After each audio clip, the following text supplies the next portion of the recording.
nunca olvidemos que es el ciudadano de a pie, el que al final lleva sobre sus espaldas todos los problemas de las malas decisiones o de los políticos o del cambio climático o de lo que fuera. Siempre hay unos ciudadanos y poblaciones muy vulnerables en nuestros países que son los que pagan la factura. Cuando tú decías hace un rato, debemos pagar la factura nosotros o lo deben de pagar otros que están contaminando, yo te voy a decir que el que paga la factura es la persona que no tiene acceso al agua y paga un agua más cara que la persona que abre su caño en su casa.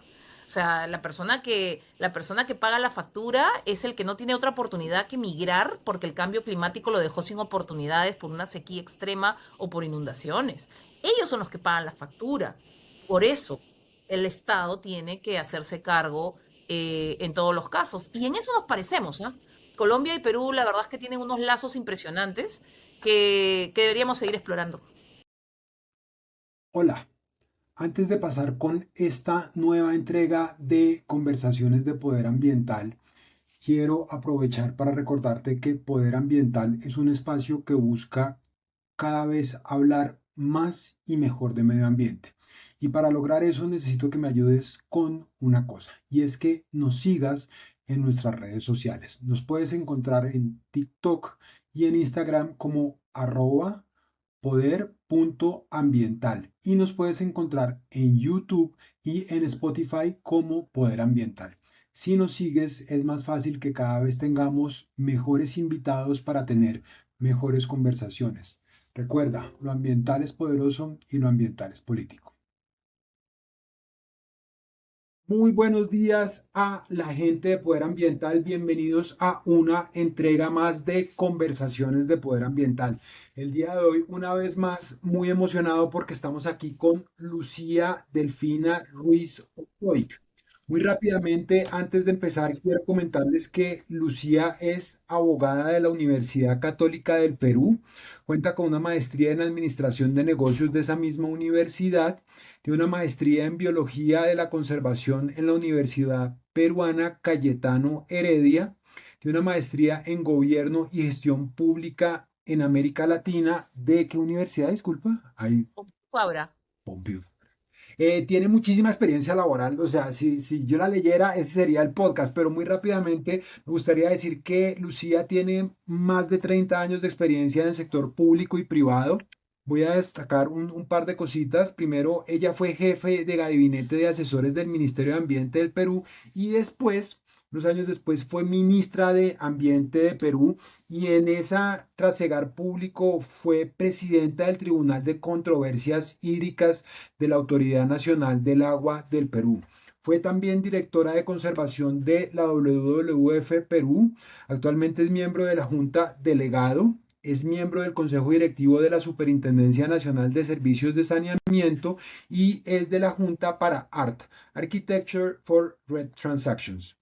Muy buenos días, Lucía, y bienvenida a Conversaciones de Poder Ambiental. Ay, muchísimas gracias. Empiezas a hablar todas esas cosas y ya la gente va sacando la cuenta de la edad. Ay, sí, pero y además de la experiencia para tener esta conversación tan interesante que vamos a tener, vamos a hablar de la Amazonía, que es un bioma conjunto que tenemos entre nosotros. Pero para empezar como a ambientar la conversación, Sí. ¿tú puedes por favor explicarnos de una forma muy sencilla cómo funciona institucionalmente el medio ambiente en Perú, por favor? Mira, la institucionalidad ambiental en el Perú, como seguramente debe ocurrir en Colombia, es bastante compleja porque tiene que ver mucho con las decisiones en los territorios y por lo tanto hay a veces en nuestros países, en el Perú también, mucho fraccionamiento. Tenemos una autoridad ambiental que es el Ministerio del Ambiente y este Ministerio del Ambiente lidera la política ambiental del país. Por lo tanto, todo lo relacionado con espacios naturales, calidad ambiental, etcétera, está en sus manos. Y tiene una serie de instituciones a su cargo, además de compartir algunas funciones con otras autoridades ya de nivel seguramente no igual nacional, pero sí regional y local, ¿no es cierto?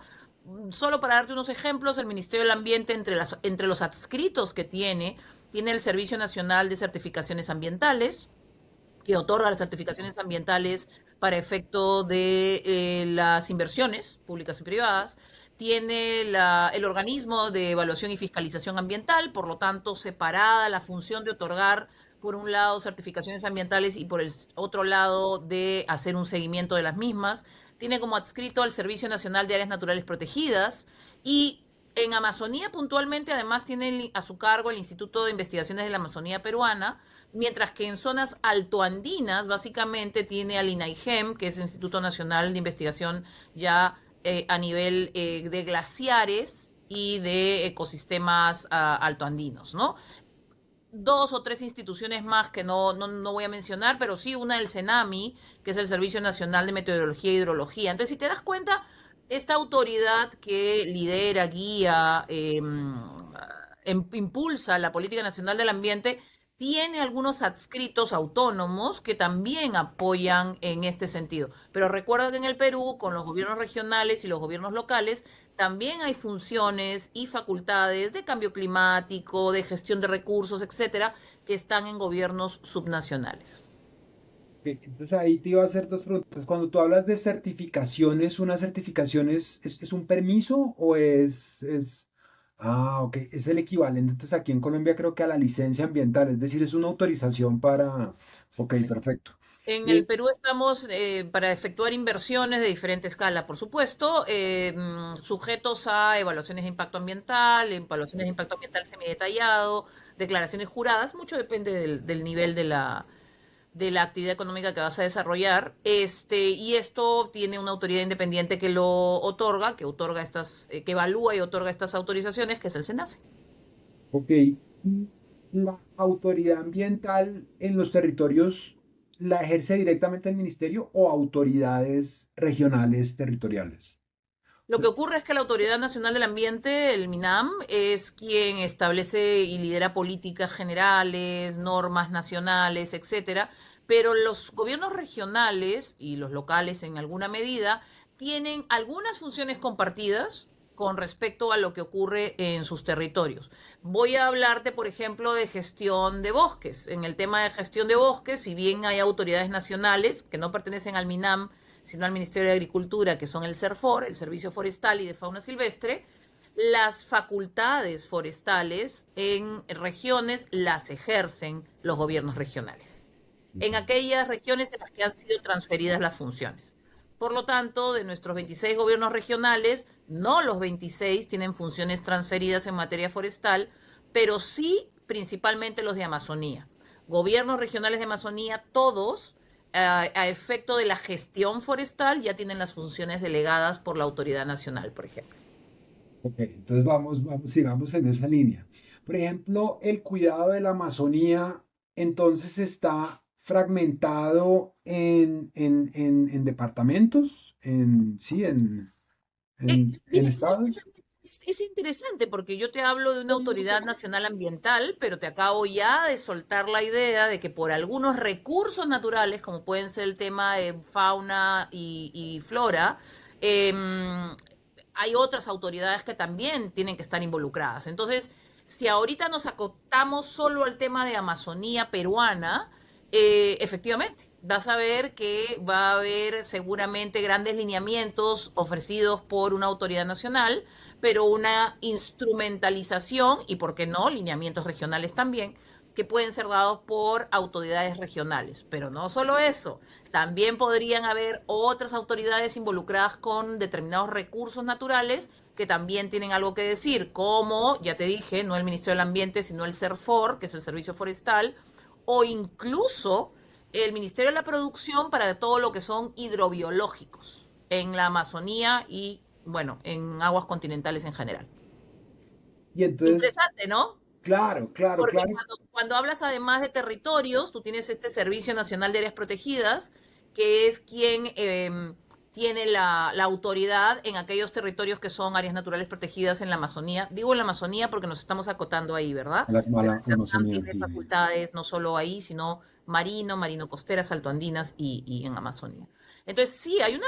A ver, es que no quiero pensar que es una fragmentación, quiero pensar que es una necesaria coordinación si es que quieres estar cuidando la Amazonía. No hay una sola autoridad a cargo. No hay una solidaridad. Claro, y entonces, por ejemplo, tú fuiste ministra de Ambiente, Ambiente, ¿no?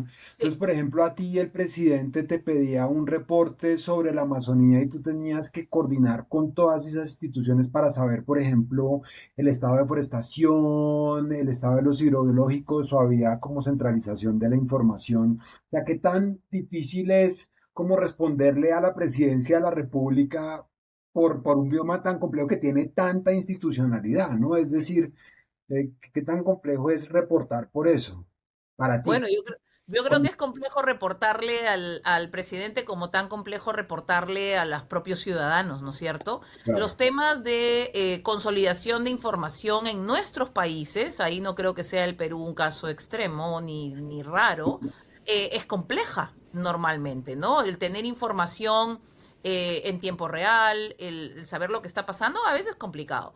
Yo, antes de ser ministra, el periodo que fui ministra, yo fui viceministra todo el año anterior. Y sumando esos dos periodos, nos tocaron, por ejemplo, los incendios forestales tan fuertes que hubo en la Amazonía, o quizás lo que luego decantó en el acuerdo de Leticia, ¿no? Fueron momentos complicados, pero lo que sí tuvo que haber fue un trabajo multisectorial muy fuerte. Claro, y eso, bueno, digamos así como de memoria, porque esta pregunta no te la había planteado, pero digamos así como de memoria, ¿tú cuáles crees que son los problemas que más afectan a la Amazonía peruana? Es decir, porque digamos, en Colombia hay unos problemas gravísimos, por ejemplo, de ganadería, de minería ilegal, de cultivos ilícitos. ¿Tú cuál dirías que ese es el problema o los problemas principales de la Amazonía Eh, peruana? En el Perú, en materia, por ejemplo, de emisión de gases de efecto invernadero, definitivamente el cambio de uso de suelo es el que mayor emisiones genera, ¿no? Eso está demostradísimo en lo que es cuando hablamos de Perú. Y ese cambio de uso de suelo ocurre no solamente, pero mayoritariamente en Amazonía. Nuestro lamentable caballito de batalla en materia de deforestación es el cambio de uso de suelo por la agricultura migratoria de pequeña escala, ¿no? Menos de 5 hectáreas normalmente, ¿ok? Eso es lo que ha afectado muchísimo más la Amazonía. Está siendo afectada la Amazonía no solo por eso, por supuesto, por la minería ilegal. Tenemos lamentables ejemplos en algunos lugares que son más visibles y más recurrentes. Quizás te suena Madre de Dios. Normalmente decimos, la minería ilegal en Madre de Dios está haciendo unos estragos increíbles y se puede ver desde arriba cuando haces el sobrevuelo. La verdad es que la minería ilegal está afectando a todo el país y a la Amazonía fundamentalmente y no solo a Madre de Dios. Tenemos infraestructura que no es adecuada.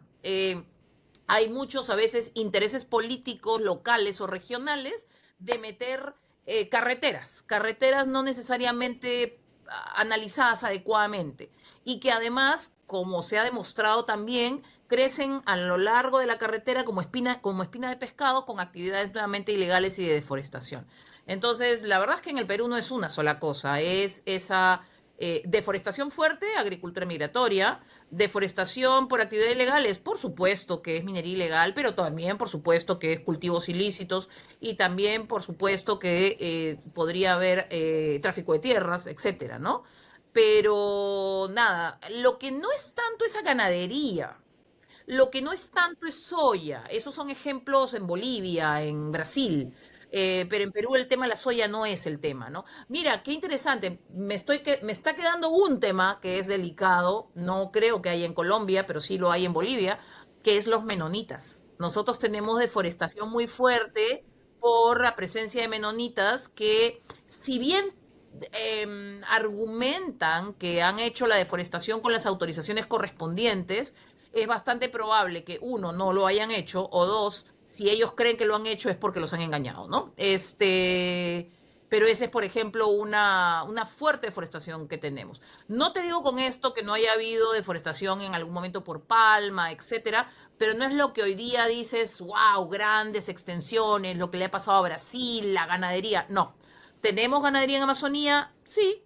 ¿Hay algunas iniciativas para que esa ganadería en Amazonía esté muy estabulada? Sí.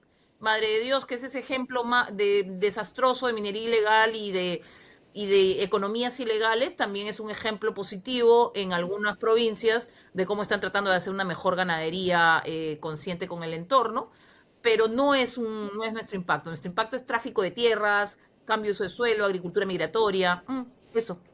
Ok. Muy rápidamente, agricultura migratoria, ¿qué es? Agricultura migratoria es llegar a un espacio amazónico a tratar de replicar lo que ocurre en zonas altoandinas o costeras. Es decir, a talar 5 hectáreas, hacer un pequeño cultivo y darse cuenta 3 años después de que el suelo amazónico no solo no es para ese cultivo, sino que sin todo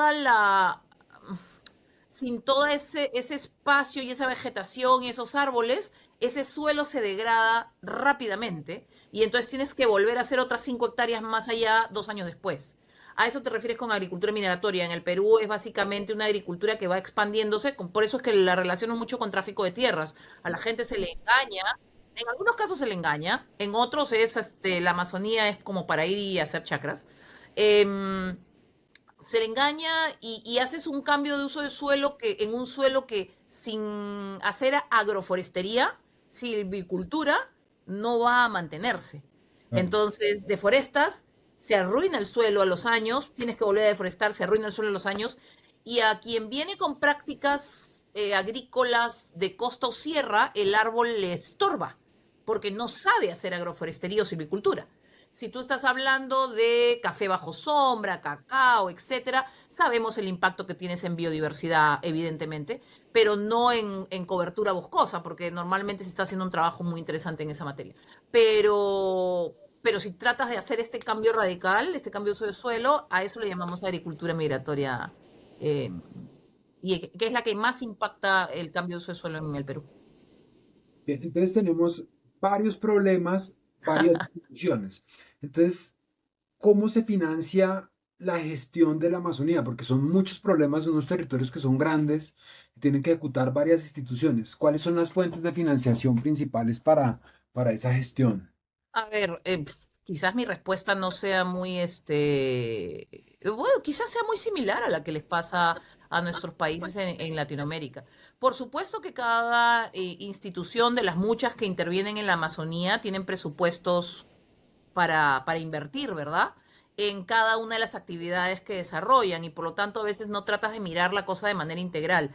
En el Perú se ha hecho un esfuerzo ya desde hace muchos años de hacer programas presupuestales que implican atacar un problema público en particular y no importa la institución que esté involucrada, tratar de que los presupuestos sean presupuestos sumados de la institución para atacar el problema público que se ha identificado.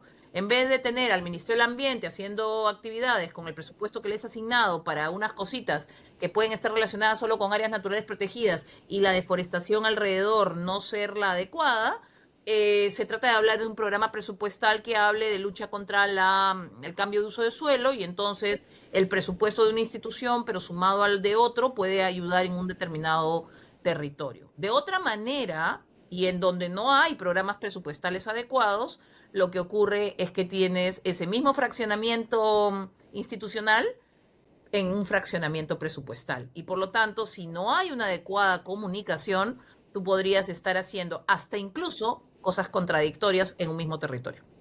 Claro, sí, sí, porque no es eficiente el gasto, o sea, por los procedimientos administrativos, pero también por el objetivo de las intervenciones que se están desarrollando. Y ahí un ratito, Juan Pablo, es tan importante, no que quizás no sea el caso de Colombia, ¿no? Es tan importante en Perú el tema del fortalecimiento de los gobiernos regionales.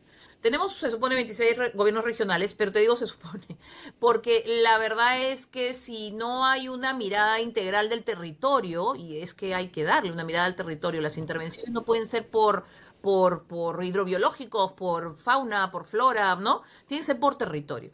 Y es tan importante el fortalecimiento de autoridades regionales en el caso del peruano para que estas autoridades sean esa guía, ese punto de convergencia que tienen las autoridades nacionales y de otra índole para que la verdad es que las intervenciones sean un poco más acotadas, más organizadas y que tengan el impacto que se quiere, ¿no? Y sobre todo que no sean contradictorias, porque te prometo que hay casos en los que estás, ¿cómo es?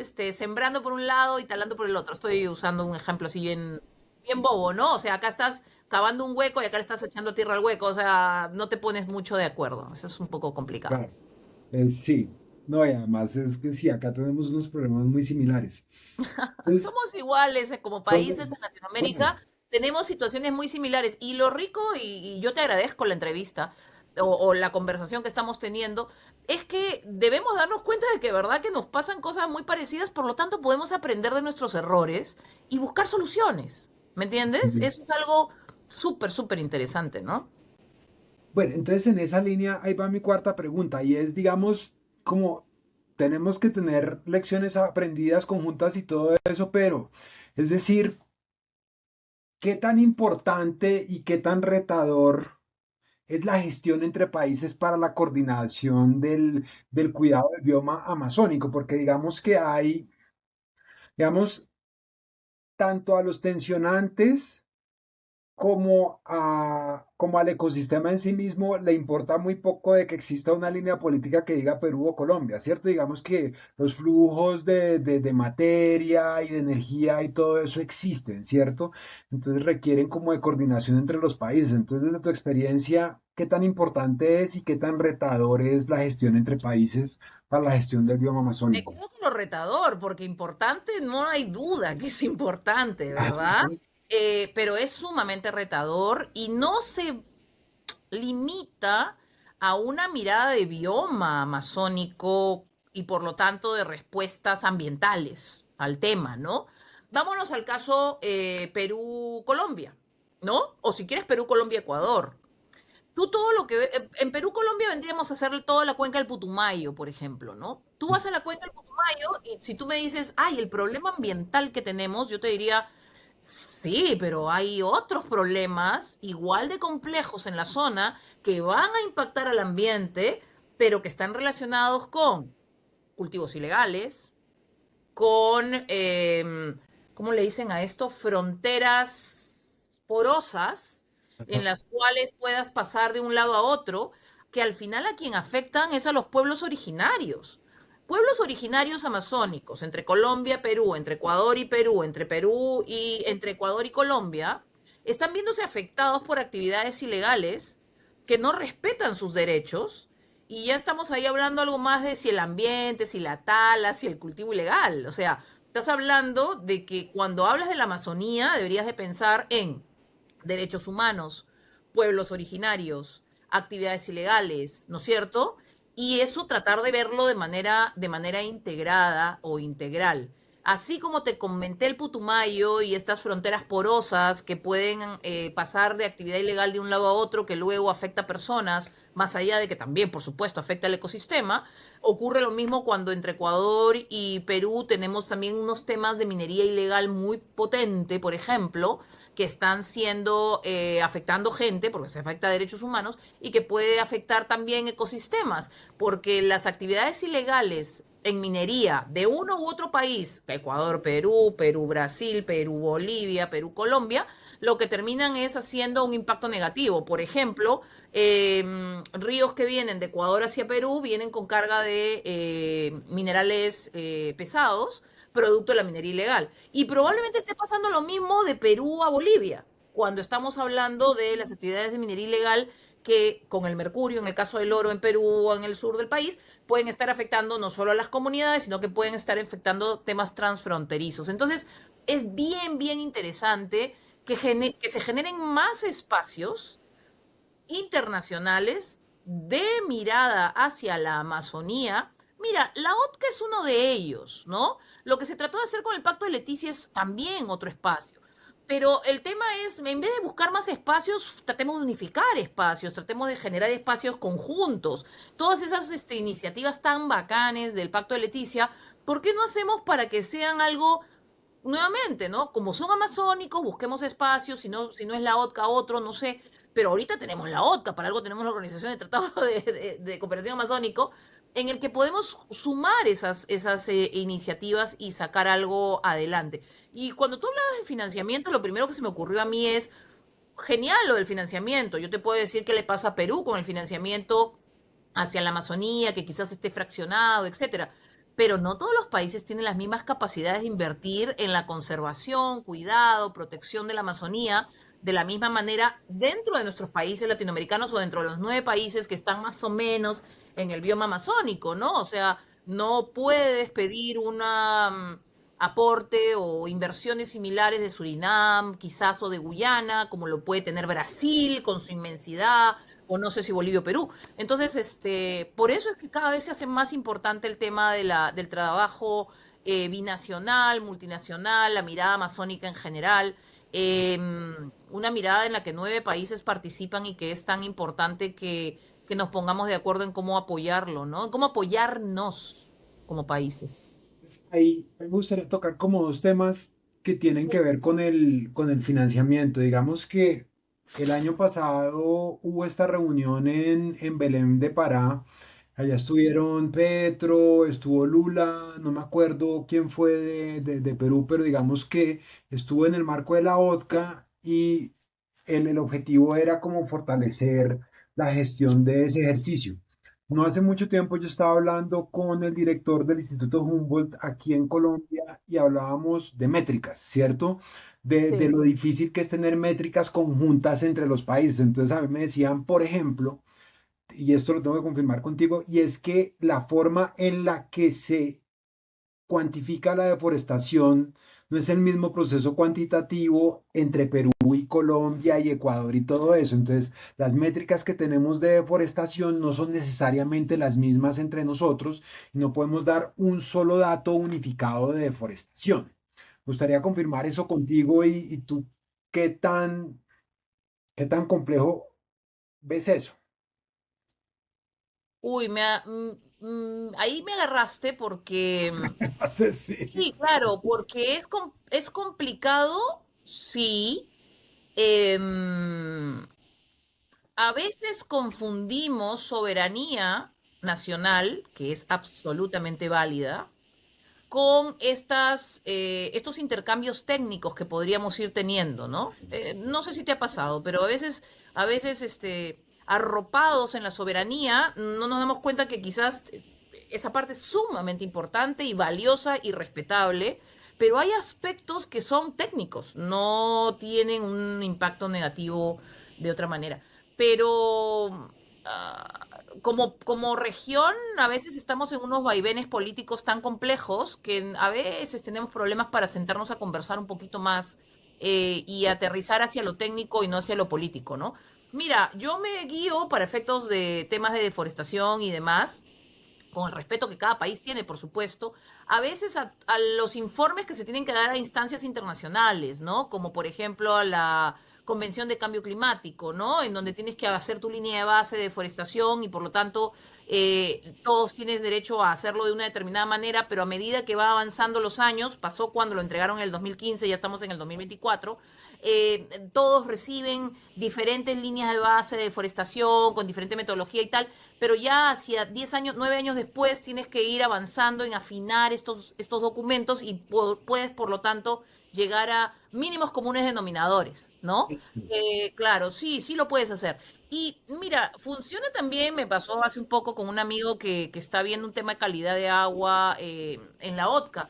Hay países que lo que hacen es evalúan 15 indicadores, otros solo 5, otros solo 3, pero lo que podemos hacer es buscar un mínimo común denominador que sea lo que todos evalúen, más allá de que cada país decida luego evaluar muchísimos criterios más, ¿no? Entonces yo creo que sí se puede. Y no tiene que ver con impacto de ninguna manera a la respetable soberanía que tenemos como países, sino que es más que nada es buscar ese mínimo común denominador técnico que nos permite dar respuestas un poquitito más integradas, ¿no? Nos está pasando, y a ustedes también, con el tema de glaciares, ¿ah? Discúlpame que me salte de la Amazonía a los glaciares, Por favor. pero nos está pasando con el tema de los glaciares. Por ejemplo, estamos teniendo con algunos países poca información porque hay poca capacidad de interacción últimamente, para saber qué está pasando. En Latinoamérica, el lugar donde está la mayoría de glaciares tropicales del planeta, Bolivia y Perú tienen la mayor cantidad y lo monitorean y lo reportan. Colombia está ya perdiendo uno, Ecuador probablemente otro, y en Venezuela, que había unos relictos, no tenemos información de qué cosa fue lo que pasó. Entonces, si te das cuenta, es tema científico. O sea, nadie está vulnerando ni pretende vulnerar ningún tipo de soberanía, sino que necesita saber y conocer esa información para saber qué está pasando con el impacto del cambio climático, con la información que tenemos en nuestros países, etcétera, ¿no? Te lo digo con el ejemplo de los glaciares, por ejemplo. Claro, Puede ser más sensible con el tema de la Amazonía, pero sí. entiendo. Y, por ejemplo, en esa línea, digamos que en estos días estaba en una conferencia y estaba hablando este man Rockstrom, el que habla de los límites planetarios. Entonces él estaba hablando de la Amazonía colombiana como un elemento que se debía cuidar porque si la Amazonía llegaba a un punto específico, el mundo pierde como una capacidad de regulación de la que podría no recuperarse. En ese orden de ideas, estoy sesgando muchísimo la pregunta, pero pues tú podrás decirme qué opinas. Pero entonces, digamos, la Amazonía presta un servicio ecosistémico global y la tenemos que mantener nosotros, que somos unos países que tenemos unas necesidades muy complejas. Entonces, la pregunta, muy sesgada como la estoy planteando, es tú quién crees que debería pagar por la conservación de la Amazonía. Oye, yo creo que todos, ¿no? O sea, yo entiendo perfectamente una narrativa en la cual digamos, oye, perdóname, no somos los que más estamos contaminando, pero nos estamos cargando la responsabilidad con la Amazonía. Sí, pero tenemos que seguirlo haciendo, porque no solamente es un tema de si el otro contamina y yo no, sino que nuestra Amazonía está plagada de gente hermosa, de pueblos originarios que viven de ella. Entonces, como países soberanos, sí tenemos que seguir cuidando a nuestros ciudadanos, ¿verdad? De preocuparnos de lo que le pasa a nuestros ciudadanos. Evidentemente que estamos interesados en que aquellos países que están abiertos a apoyar, y son muchos, ¿ah? Son muchos, pues deberían de hacerlo, sí. La Amazonía podría generar un desbalance climático fuertísimo en el planeta. Las amenazas de sabanización de la Amazonía están a la vuelta de la esquina, pero lo que no me parece es que debamos de quitarnos nosotros la responsabilidad para ver que otra Ok, la traiga. No, hay que atraer a otros a que nos apoyen. En eso estoy absolutamente convencida. Estoy contigo. Tienen que claro, venirnos a apoyar. No tenemos los financiamientos suficientes. No tenemos los financiamientos suficientes a veces para abordar derechos y necesidades de nuestros propios ciudadanos. Si no los tenemos a veces en las ciudades, te imaginarás que menos en ámbitos rurales y en la Amazonía. Pero no cierro esas puertas, yo creo que muchos deberían aportar. Lo que no podría pasar es que los países se desentiendan. Eso ok. no. Los países tienen que preocuparse directamente en inversiones. Y es bien loco porque también nuevamente en una conversación seguramente reciente que tuve, yo hablo siempre de esto, yo hablo de los presupuestos públicos, yo hablo de los presupuestos, de los programas presupuestales, de cómo el país tiene que invertir de manera ordenada y qué sé yo. Y me decían, no, no les vamos a sacar ni un sol. Hay que ver cómo el dinero viene de fuera. Y tú sabes que viene dinero a través de organizaciones no gubernamentales, a través de fundaciones privadas. Yo te podría dar la lista de fundaciones privadas americanas o europeas que están apoyando a los diferentes países, ¿no es cierto? En Amazonía, en temas sociales y en muchos. Y me parece súper, me parece importantísimo, pero no es pretexto para que los propios gobiernos se desentiendan. Eso sí, no, no lo creo. Ok, chévere. Parece interesante el asunto, bien. Pero entonces entiendo que sí debe haber más coordinación entre nosotros para que sea más eficiente el ejercicio. Mira, yo siempre hago un ejemplo, broma, yo no sé cómo lo quieras llamar, la verdad, ¿no? A veces pedimos coordinación entre nuestros países y no tenemos suficiente coordinación entre nuestros ministerios al interior de un país. Pero peor aún, A veces al interior de un mismo ministerio, yo te puedo asegurar que si hay dos subsecretarías, no sé cómo le denominan ustedes, acá les decimos viceministerios, ¿no? A los que están debajo del ministro son viceministros. Ujú. Eh, a veces no hay coordinaciones ni siquiera entre un mismo ministerio. Pareciera que tienen ideas separadas. Y a veces dos viceministerios no coordinan. Y si bajamos más aún, entre dos direcciones generales a veces no coordinan. Entonces, no es que sea solo que no coordinan los estados, que es ya complejo, sino que a veces tenemos que mirarnos al interior de nuestros países y en nuestros países también ocurre que a veces entre ministerios no coordinan, al interior de un ministerio no coordinan. Entonces, eso es bien necesario, primero de reflexionarlo para que luego podamos, para, para que luego podamos dar ese paso adicional, ¿no? Súper. Lucía, aquí en Poder Ambiental tenemos una tradición y es que a todos y a todas las invitadas les hacemos siempre la misma pregunta de cierre. Para ti, ¿qué es poder y para ti, qué es política? Uf, de haberlo sabido, no, mentira. Este, lo que es poder es responsabilidad, ¿no? Yo creo que el poder es una responsabilidad con quienes van a beneficiarse o perjudicarse con el uso del poder. Entonces es una responsabilidad muy fuerte. Eh, por eso es que a veces acá bromeamos mucho con una frase que dice, el primer acto de corrupción es aceptar un puesto para el que no estás capacitado. Esa es una frase muy común en Perú, ¿no? El primer acto de corrupción es aceptar un puesto para el que no estás capacitado. Porque tener poder y no saber utilizarlo en beneficio de los ciudadanos puede ser desastroso, ¿no? Y la política, yo creo que la política es una oportunidad. El tema es que está ¿cómo se llama? Manoseado, no sé si se usa ese término también en Colombia, pero está muy manoseado porque la política se ha convertido para el entendimiento general en política partidaria y en política que beneficia al que la ejecuta o ejerce. Y no se dan cuenta, no nos damos cuenta o ya no estamos entendiendo que hacer política o que la política es una oportunidad de beneficiar a un país a través de grandes lineamientos e ideas claras que nos permitan llegar a algún lugar, ¿no?